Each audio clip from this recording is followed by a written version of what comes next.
Alerte coronavirus. Attention, attention, le coronavirus se transmet très facilement et fait des ravages. Pour l'éviter, le port du masque de protection est obligatoire en tout lieu. Dans l'administration publique ou privée, dans les réunions, les rencontres, dans les marchés, les magasins, les boutiques et lors des déplacements, le port du masque est obligatoire. Même dans les lieux privés, dès lors que l'on n'est pas seul, le masque doit être le fidèle compagnon.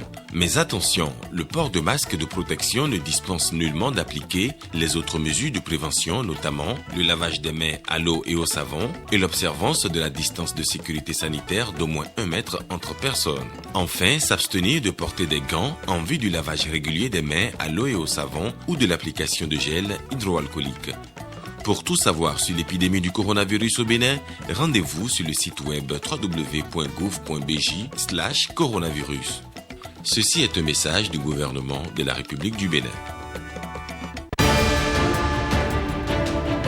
Une bonne nouvelle sur le plan sanitaire au Bénin. Désormais, le vaccin contre l'hépatite B sera administré aux nouveau-nés dès la naissance.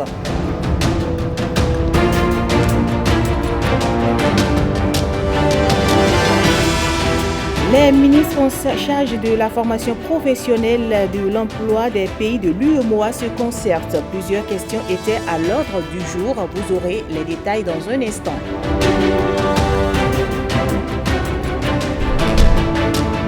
Et puis le Bénin et les États-Unis d'Amérique s'unissent dans la lutte contre la maladie à Covid-19. Les deux pays s'engagent sur la feuille de route des interventions de l'USAID pour combattre la maladie.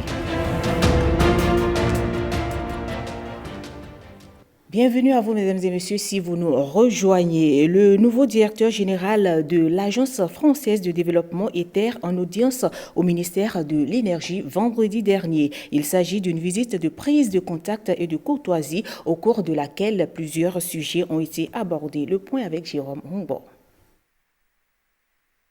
L'énergie est le premier secteur d'intervention de l'Agence française de développement au Bénin, avec 120 milliards de financements en cours d'exécution et de nouveaux financements en signature. Le nouveau directeur de l'Agence française de développement a effectué auprès du ministre Donat Jean-Claude Oussou une visite de prise de contact et de courtoisie. Nous regardons avec attention les différents projets promus par le ministère, en particulier le projet de 4 centrales photovoltaïques par un opérateur privé.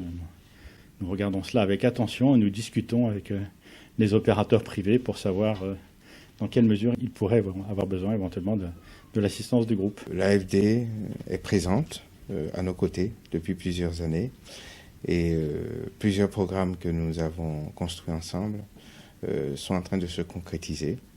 Et nous attendons notamment prochainement l'inauguration de la centrale électrique solaire de 25 MW à Ilou-Lofi, financée par l'AFD et l'Union européenne.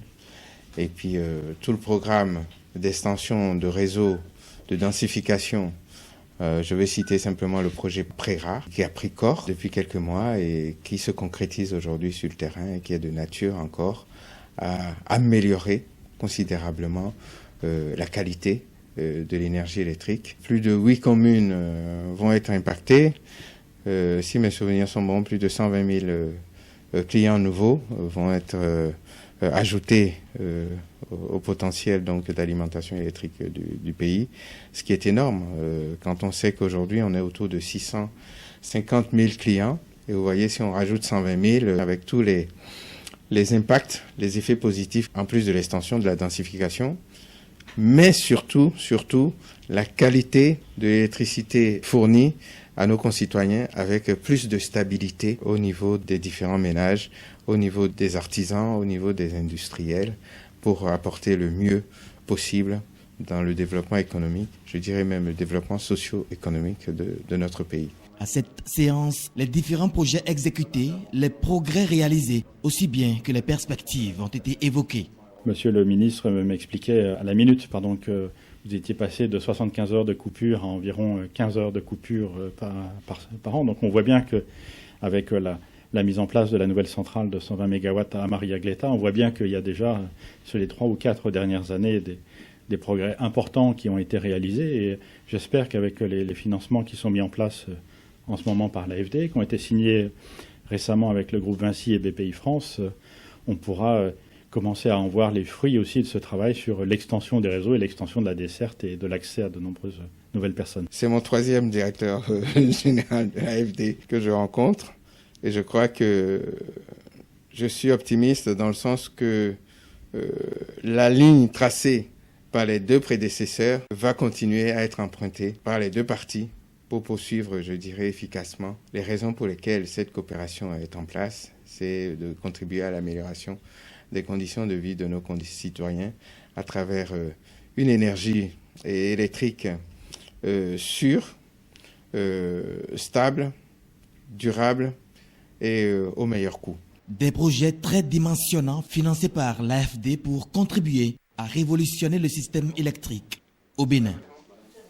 Et je l'annonçais à l'instant, l'Agence des États-Unis pour le développement international, USAID, apporte son soutien financier au Bénin dans sa politique de lutte contre la maladie à Covid-19. Dans ce cadre, un atelier d'orientation sur la feuille de route de l'intervention Covid-19 de l'agence a eu lieu mercredi dernier à Lokossa. Jean-Claude James.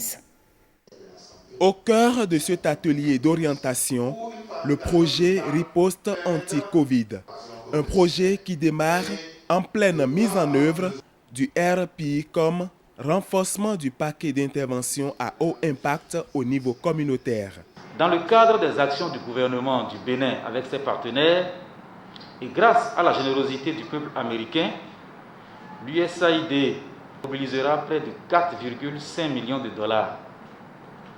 Ces fonds devront servir à mettre en œuvre des activités pour revenir à la part qui concerne les ONG locales et aux activités communautaires. L'USAID a signé avec 3 ONG locales pour le bénéfice de nos communautés à la base, puis des écoliers et élèves, des accords de subvention d'une valeur totale de 2 415 000 dollars.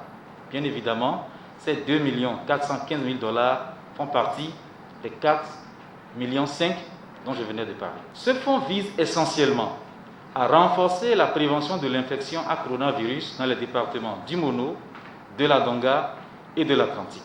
Le projet Riposte anti-Covid va durer 10 mois et prend en compte les 7 zones sanitaires du RPICOM. Il s'inscrit dans la droite ligne du plan national de lutte contre la pandémie et se déroule sous la coordination de BIPDOS ONG. Cet atelier s'inscrit dans la démarche participative et inclusive adoptée par BIPDOS ONG et lui permet de lancer les activités de riposte anti-Covid-19 dans le département du Mono. Je voudrais lancer ici un vibrant appel à tous les acteurs impliqués dans la réalisation de toutes ces activités à jouer chacun en ce qui le concerne son rôle afin de limiter la propagation du virus dans le département du Mono et partant dans tout le Bénin. Présents à cette cérémonie, les maires, les autorités des ministères de la Santé, des enseignements primaires et secondaires et les têtes couronnées qui sont invités par l'USAID à maintenir le cap dans la lutte. Le Bénin fait désormais partie des pays qui ont réussi à introduire le vaccin contre l'hépatite B à la naissance. Cette maladie virale constitue la cause de près de 80% des cancers les plus mortels et les plus répandus en Afrique. La cérémonie officielle d'introduction du vaccin était vendredi dernier au Centre universitaire de la mère et de l'enfant de Cotonou en présence du ministre de la Santé. Le point avec Rebecca Kenjaoundé et Évariste Zomaon.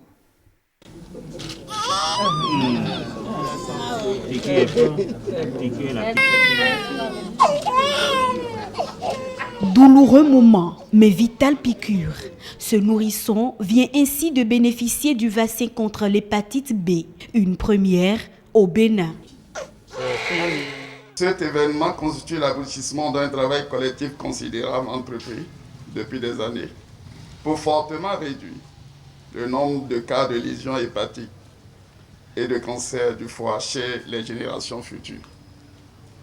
La prévention de la transmission de l'hépatite B de la mère à l'enfant est donc la stratégie centrale pour combattre la maladie Le vaccin adopté est monovalent et unidose pour ne pas rater des enfants à leur naissance. Le virus de l'hépatite B se transmet de la mère à l'enfant le plus souvent lors de l'accouchement.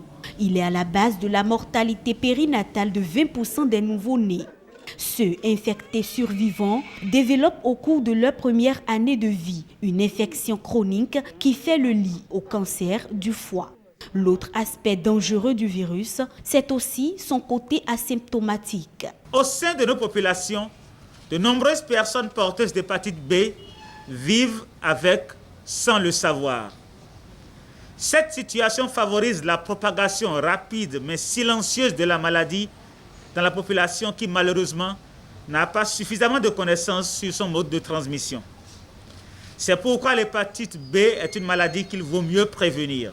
L'avènement de ce vaccin au Bénin est le fruit des efforts conjugués du gouvernement, des partenaires techniques et financiers et de tous les acteurs impliqués dans la chaîne de prévention et de prise en charge des hépatites. L'UNICEF, dans sa mission de protection de l'enfant, ensemble avec l'OMS et les autres partenaires, ont soutenu le ministère de la Santé par des appuis techniques et logistiques dans l'acquisition et la répartition des vaccins à toutes les étapes du processus qui a abouti ces jours à la réussite de cette initiative.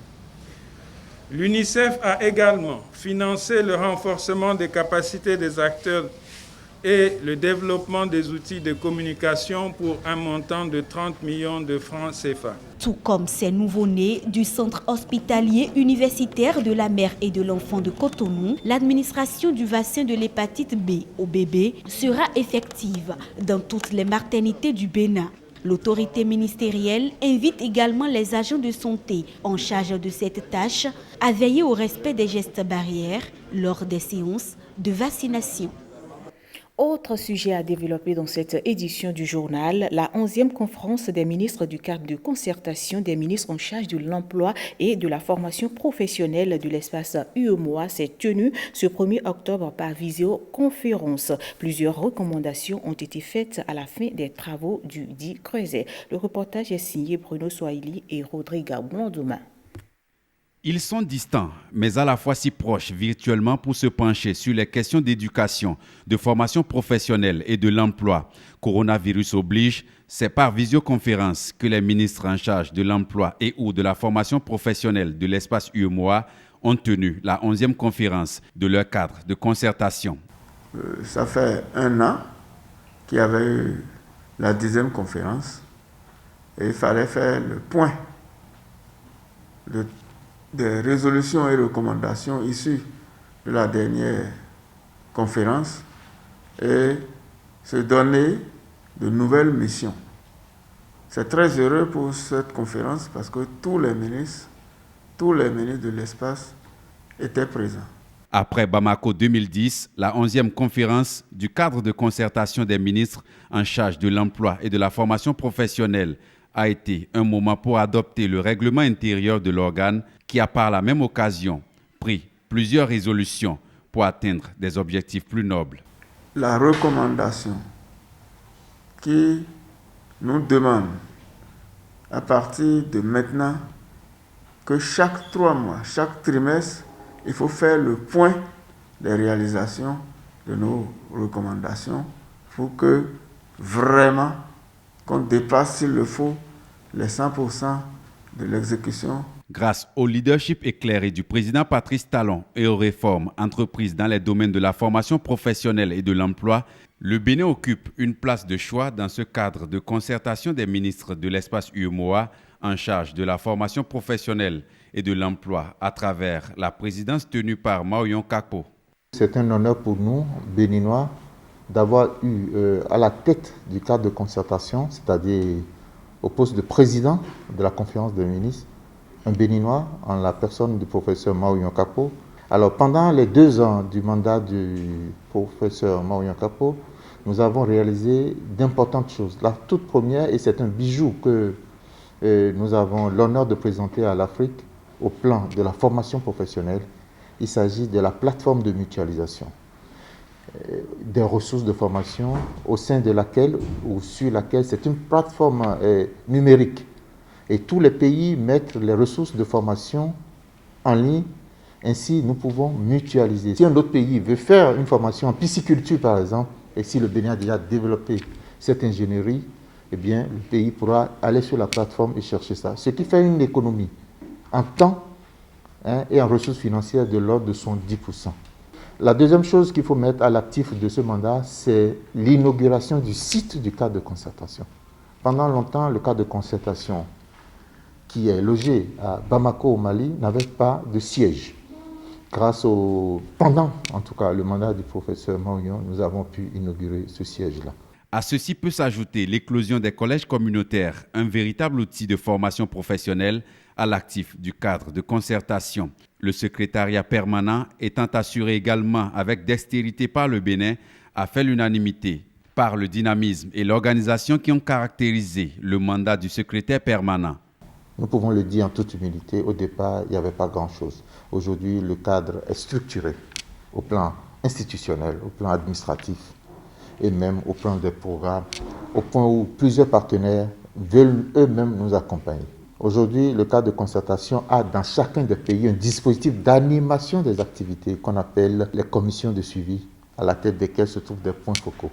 Une autre page se tourne dans la vie de cette organisation avec le Burkinabé Amidou Bansé qui assurera le secrétariat permanent et le Togolais Taïrou Bagbiégué, président entrant du cadre de concertation des ministres en charge de l'emploi et de la formation professionnelle de l'espace UEMOA, dont la 12e conférence est prévue pour se tenir à Dakar dans un an. Vous ne le savez peut-être pas, mesdames et messieurs, le sommeil contribue au renforcement du rendement scolaire. Les parents doivent s'en préoccuper pour espérer la réussite de leurs enfants. Koudous Abdoulaye pour le compte rendu. Ces conséquences sont nuisibles.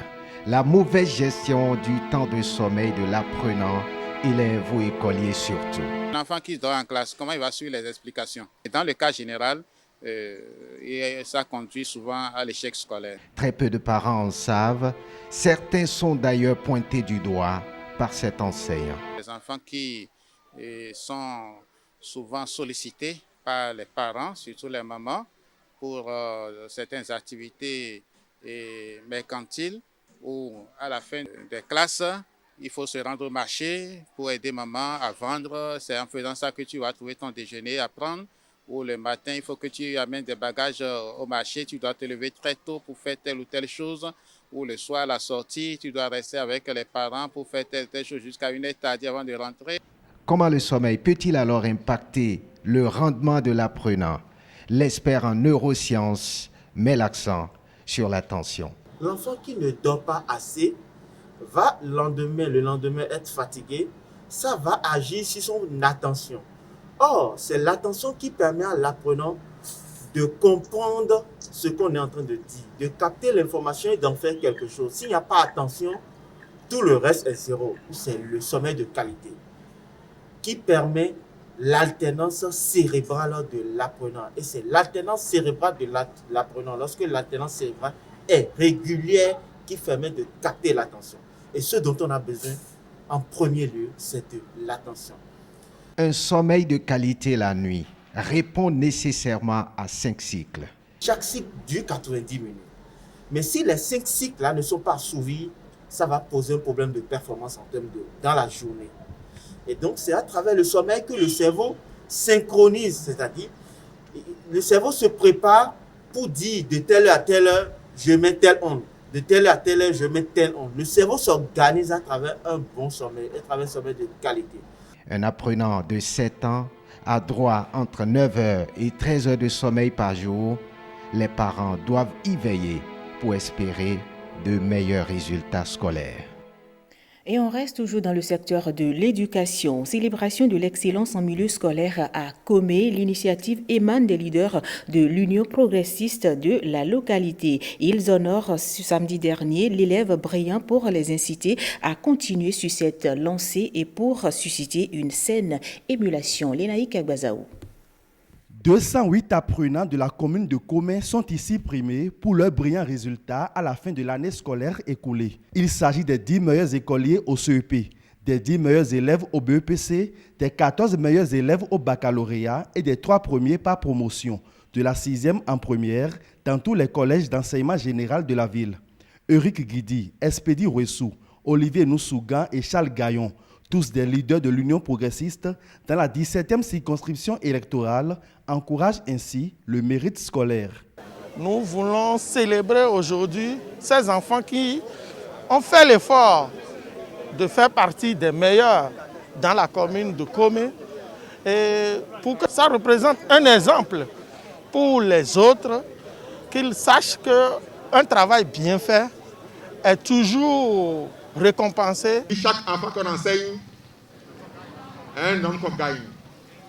Chers petits-enfants, je vous invite à plus d'efforts, à encore plus d'efforts.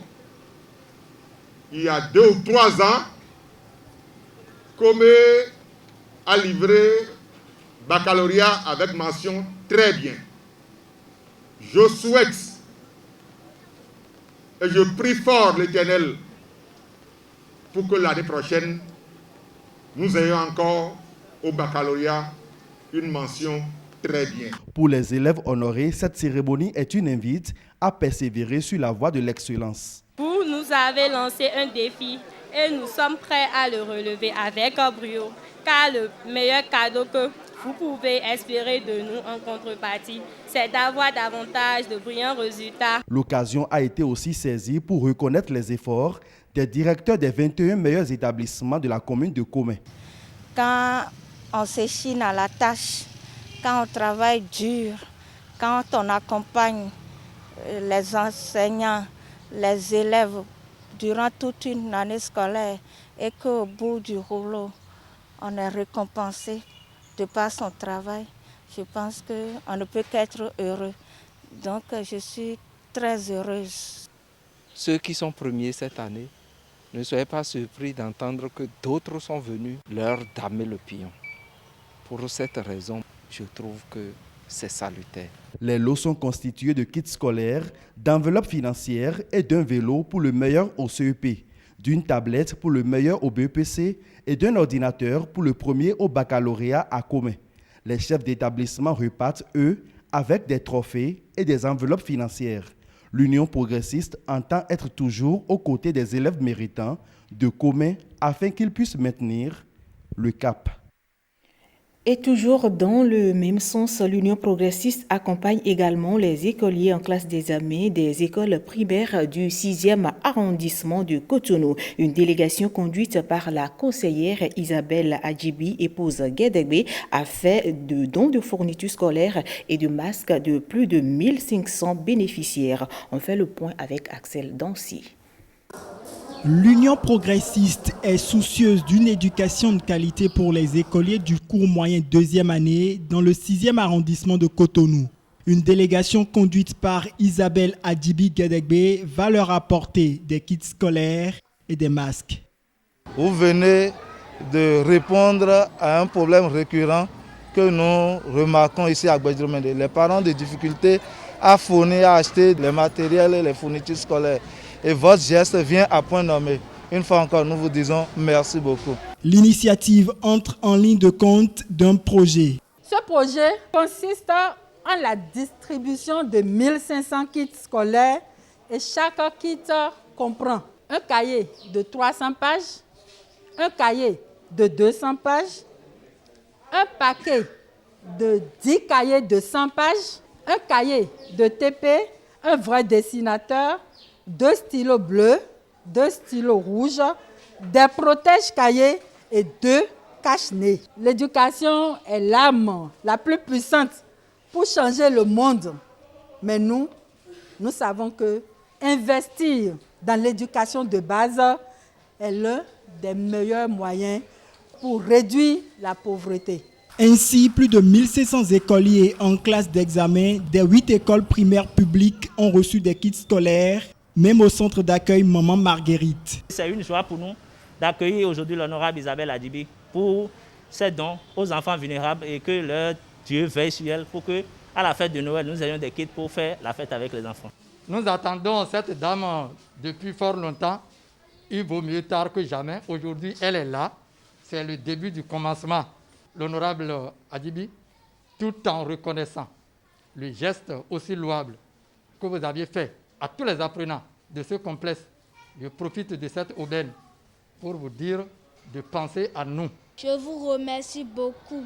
Que Dieu vous bénisse et vous donne beaucoup d'argent et vous protège. Nous vous assurons que ces kits seront utilisés à bon escient pour des résultats concluants à la fin de l'année.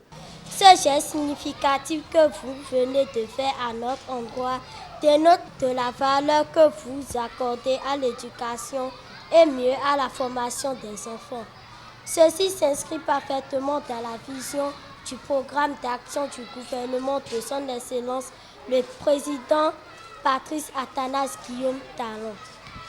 Nous vous promettons de faire un bon usage de ces matériels scolaires en vue de l'amélioration de nos rendements scolaires. L'Éternel des armées vous aidera à perpétuer vos actions dans le système éducatif. Au terme de la tournée dans le 6e arrondissement de Cotonou, l'objectif semble atteint. Ça a été une tournée pendant laquelle les élèves ou les apprenants sont très contents. On a vu, ils étaient tous contents. Il y en avait qui n'avaient même pas encore de fourniture scolaire, qui n'avaient rien du tout. Et donc c'est notre passage qui va leur permettre de mieux suivre les cours en classe. Ce geste de solidarité incombe à tous les élus communaux, chacun dans sa localité. Encore un geste de solidarité. L'ONG Ewanou, en collaboration avec la Fondation MTN, soutient le programme national d'alimentation scolaire initié par le gouvernement du président Patrice Talon en 2017. Cette organisation vient mettre des foyers écologiques à la disposition de l'école primaire publique dans la commune d'Alada pour accompagner les foyers de l'État béninois. La cérémonie de remise a eu lieu vendredi dernier. Une cantine sans bois de feu pour accompagner la dynamique du gouvernement dans cette école. Ici, désormais, un biogaz installé par l'ONG Ewanou en collaboration avec la Fondation MTN alimente ces foyers écologiques. Ils viennent remplacer les bois de chauffage longtemps utilisés comme combustible. Nos enfants n'auront plus à transporter tous les jours sur la tête du bois de chauffage pour venir à l'école. Nous n'aurons plus besoin d'utiliser des engrais chimiques pour faire du jardinage. Mieux, nous allons, avec ce dispositif, gérer convenablement nos déchets solides comme liquides et rendre notre environnement sain et propre. Dans cette école primaire publique de Dodiro à Sékou, commune d'Alada, fleurit déjà le jardinage en ce début de l'année scolaire avec l'aide de l'ONG Ewanou. La facilité à servir un repas chaud aux apprenants de cet établissement se trouve renforcée. La cantine sans bois de feu est une initiative de l'ONG Ewanou dans le but d'accompagner le gouvernement béninois dans son programme national d'alimentation scolaire intégrée et d'atteindre les objectifs du développement durable ODD. Désormais, nos enfants prendront des repas chauds, hygiéniques, préparés dans un environnement sain, durable et non pollué. Et il faut que chacun de nous puisse veiller à cela. En juillet 2018, une étude d'impact du Programme national d'alimentation scolaire intégré PNACI a été réalisée par le département de pauvreté et équité de la zone Afrique de la Banque mondiale. Cette évaluation a mis en évidence de multiples impacts positifs liés au renforcement du fonctionnement des cantines scolaires, tels que l'amélioration du taux de scolarisation et une meilleure assiduité des enfants en classe. Alerte coronavirus. Attention, attention, le coronavirus se transmet très facilement et fait des ravages. Pour l'éviter, le port du masque de protection est obligatoire en tout lieu.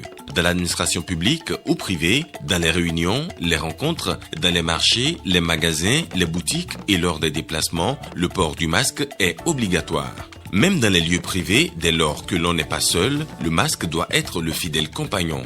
Mais attention, le port de masque de protection ne dispense nullement d'appliquer les autres mesures de prévention, notamment le lavage des mains à l'eau et au savon et l'observance de la distance de sécurité sanitaire d'au moins 1 mètre entre personnes. Enfin, s'abstenir de porter des gants en vue du lavage régulier des mains à l'eau et au savon ou de l'application de gel hydroalcoolique. Pour tout savoir sur l'épidémie du coronavirus au Bénin, rendez-vous sur le site web www.gouv.bj/coronavirus. Ceci est un message du gouvernement de la République du Bénin. Fin de ce journal, mesdames et messieurs, que je vous remercie d'avoir suivi et bonne suite du programme sur le RTB.